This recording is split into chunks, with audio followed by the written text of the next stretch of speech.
When wealth is obtained under the proper conditions, it broadens the life. Everything has its value. Everything has a good use and a bad use. The forces of mind, like wealth, can be directed either for good or evil. A little rest will recreate forces. Too much rest degenerates into laziness and brainless dreaming longings. If you acquire wealth unjustly from others, you are misusing your forces.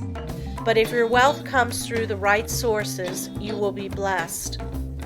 Through wealth, we can do things to uplift ourselves and humanity. Wealth is many persons' goal. It therefore stimulates their endeavor.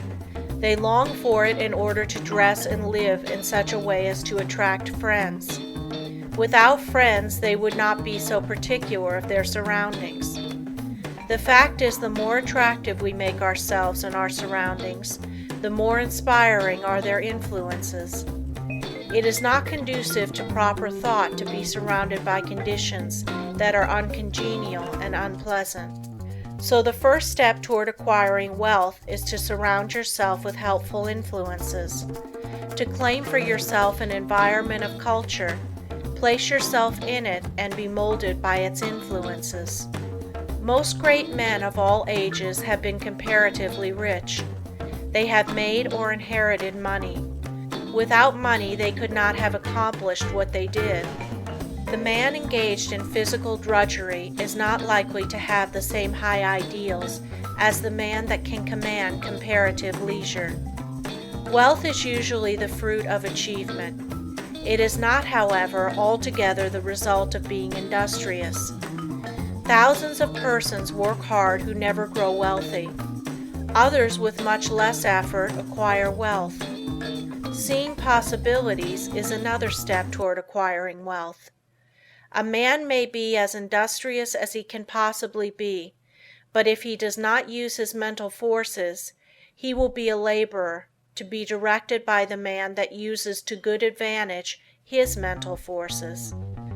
No one can become wealthy in an ordinary lifetime by mere savings from earnings. Many scrimp and economize all their lives, but by so doing waste all their vitality and energy. For example, I know a man that used to walk to work. It took him an hour to go and an hour to return. He could have taken a car and gone in 20 minutes. He saved 10 cents a day but wasted an hour and a half. It was not a very profitable investment unless the time spent in physical exercise yielded him large returns in the way of health. The same amount of time spent in concentrated effort to overcome his unfavorable business environment might have firmly planted his feet in the path of prosperity.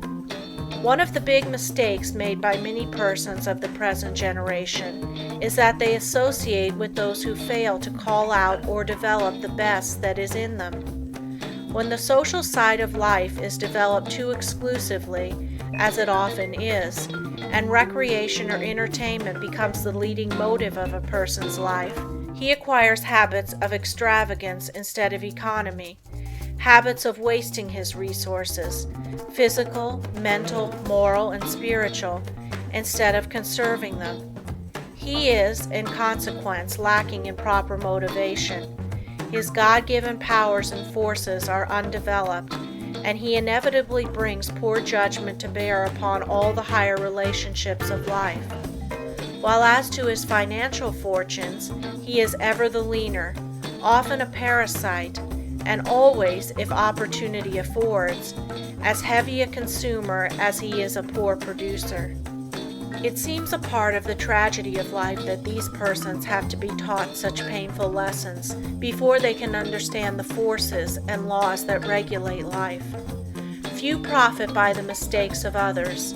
They must experience them for themselves and then apply the knowledge so gained in reconstructing their lives. Any man that has ever amounted to anything has never done a great deal of detail work for long periods at any given time. He needs his time to reflect. He does not do his duties today in the same way as yesterday, but as the result of deliberate and concentrated effort, constantly tries to improve his methods. The other day I attended a lecture on prosperity. I knew the lecturer had been practically broke for 10 years. I wanted to hear what he had to say. He spoke very well. He no doubt benefited some of his hearers, but he had not profited by his own teachings. I introduced myself and asked him if he believed in his maxims. He said he did.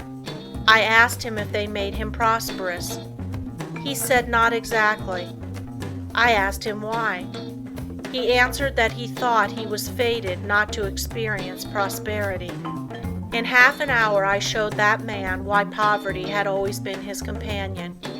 He had dressed poorly. He held his lectures in poor surroundings. By his actions and beliefs he attracted poverty. He did not realize that his thoughts and his surroundings exercised an unfavorable influence. I said, thoughts are moving forces, great powers. Thoughts of wealth attract wealth. Therefore, if you desire wealth, you must attract the forces that will help you to secure it. Your thoughts attract a similar kind of thoughts. If you hold thoughts of poverty, you attract poverty. If you make up your mind you are going to be wealthy, you will instill this thought into all your mental forces, and you will at the same time use every external condition to help you. Many persons are of the opinion that if you have money, it is easy to make more money. But this is not necessarily true. 90% of the men that start in business fail. Money will not enable one to accumulate much more unless he is trained to seek and use good opportunities for its investment. If he inherits money, the chances are that he will lose it. While if he has made it, he not only knows its value, but has developed the power to use it as well as to make more if he loses it. Business success today depends on foresight, good judgment, grit, firm resolution, and settled purpose. But never forget that thought is as real a force as electricity. Let your thoughts be such that you will send out as good as you receive. If you do not, you are not enriching others, and therefore deserve not to be enriched. The man that tries to get all he can from others for nothing becomes so selfish and mean that he does not even enjoy his own acquisitions. We see examples of this every day. What we take from others will in turn be taken from us. All obligations have to be met fairly and squarely. We cannot reach perfection until we discharge every obligation of our lives. We all realize this, so why not willingly give a fair exchange for all that we receive? Again, I repeat that the first as well as the last step in acquiring wealth is to surround yourself with good influences, good thought, good health, good home and business environment, and successful business associates. Cultivate by every legitimate means the acquaintance of men of big caliber. Bring your thought vibrations in regard to business into harmony with theirs.